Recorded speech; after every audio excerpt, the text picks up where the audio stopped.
So here's the thing. You don't have to be overweight for you to have sleep apnea.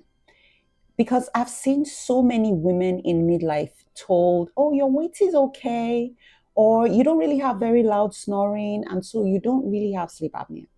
But here's the thing, even if you have very mild snoring, as long as you're waking up feeling tired, you're waking up unrefreshed, or you're waking up multiple times at night, your mouth feels dry, you feel a little bit depressed, you're waking up to pee frequently, it feels like your sleep is restless or non-restorative, as long as you feel that something is going on and your sleep does not feel right, there's a very strong possibility, especially if you're a woman in midlife, meaning that you're in that perimenopause, menopause stage, or younger or older, it doesn't matter. There's a high likelihood that you might have a sleep disorder.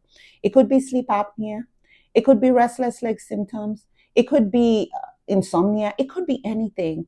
But the first step I want you to take is to ask your doctor for an evaluation or to come see a sleep medicine doctor. And so if you're out there and you have any one of the symptoms, I want you to reach out because we're here to help. That's what we're here for.